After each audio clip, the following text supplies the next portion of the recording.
So, right now I'm going to indulge because I'm so hungry and it's been a while na kumain ako ng fattening food. So, by the way, when you eat salad and it's ranch, it's not a diet. It's really bad. But, I know, sometimes it's okay to let yourself be. So, I'm going to have my carrots and my ranch dressing for lunch. And then, ate, pwede mong frituhin at nalagyan mo ng cotton cheese. Mozzarella cheese. Mozzarella is the less cheese. But, too much of everything, anything is bad for you. Too much of anything is bad for you. Yeah. Usually, I cook myself some broccoli, and then I make like a tomato sauce, something that pwede mong gamitin for like a pasta. So, yun yung aking lunch. Hindi naman kailangan yung no salt. Well, of course, nakakatulong siya, pero kailangan pa rin natin ng saya sa buhay, no? I love to eat, but eating my body doesn't like to eat because that 5'2" ako and, you know, to achieve this body in show business is very hard.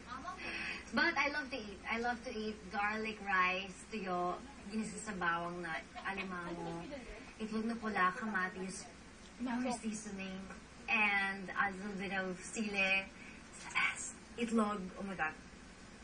I love it. Alam mo ugali ko, yung totoong ugali. Hindi alam ng mga tao tungkol sa akin. Ako, mabait po talaga yung kasi very understanding na. Madam, tawag niya. High maintenance ba ako? Ewan po. Oo naman, no? High maintenance ako. Pero, ano ba ako? Mababaw ba kaliyahan ko? Sobra. Parang pag binigyan mo siya ng isang bagay, masaya na siya. So, ibig sabihin, mahilig lang ako sa mga gandang bagay, pero hindi naman kailangan parating expensive. Si Eva, Nakatawan si Eva. ang aking right hand, very special siya sa akin because, ano siya eh, he makes me laugh and he's always with me. So nice. And he does my hair. He does everything for me. Isa siyang dakilang tao sa buhay ko, especially these days. Ate, may tanong mga sila. Ano bang mga gusto ko at mga hindi ko gusto? Gusto ni Ma'am ng mga asparagus with cheese, mga fresh fruits, and other kinds of juice, orange juice, iced tea,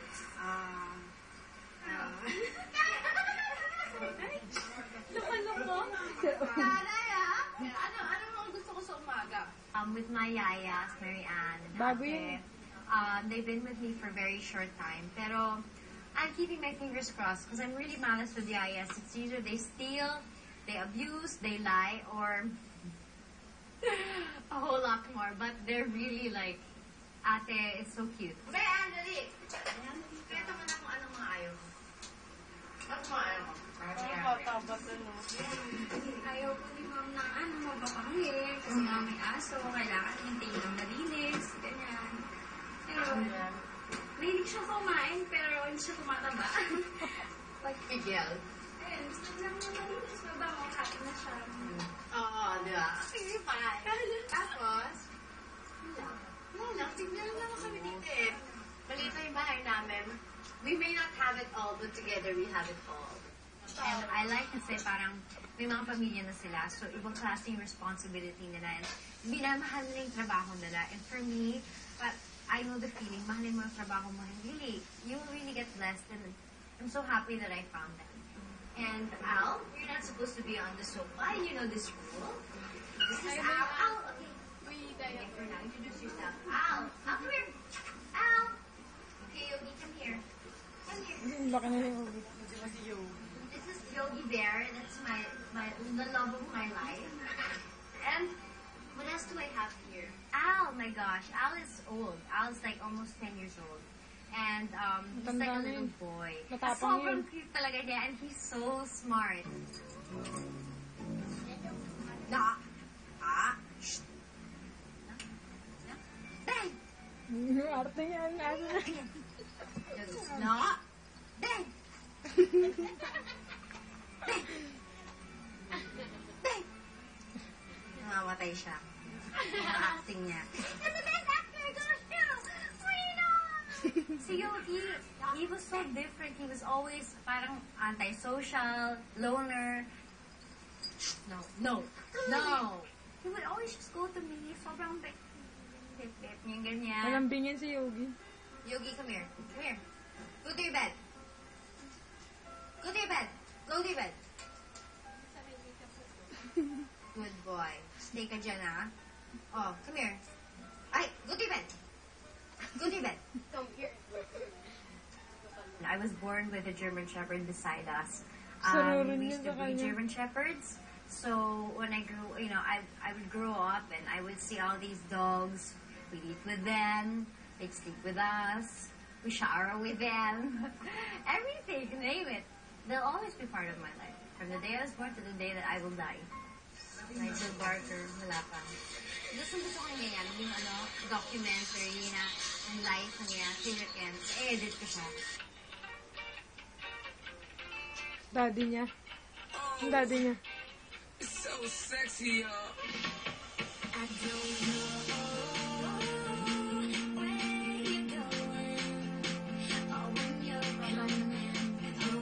Uy?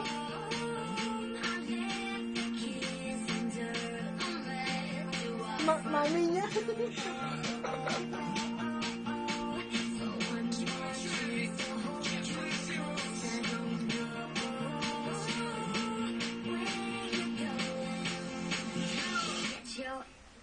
Yes, I'm addicted to editing music videos. Every time I have a trip or every time I have like a moment in my life, I edit, and I love it. I'm addicted to it. I love capturing moments. It's not forever we're in this world.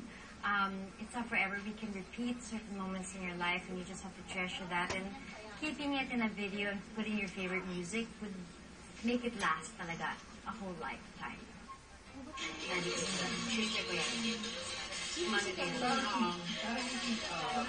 My dad is like somebody that, not just the head of the, he owns the world ang bigyan niya.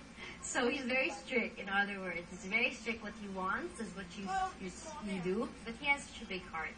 My mom is like parang this Spanish girl. She's Spanish and her family is, they're all Spanish and they come from Asturias, northern tip of Spanish na Spain. Daniel.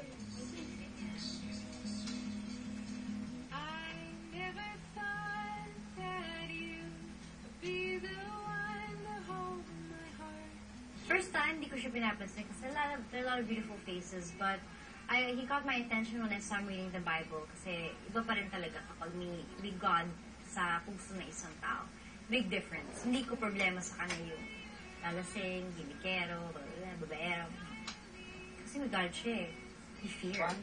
Although meron kami madami talagang pinag-aawayan ng mga cultural differences, but at the end of the day, he loves me a lot and I also love him, and it's just peaceful, you know. Our relationship is good. It's no pressure. It's a day at a time. I get to do what I need to do, and I grow in this relationship unlike other relationships. You put your arms around me.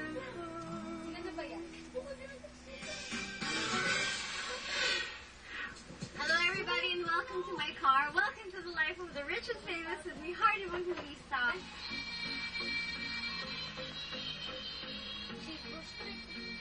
Ay. Ay, yan pala yun.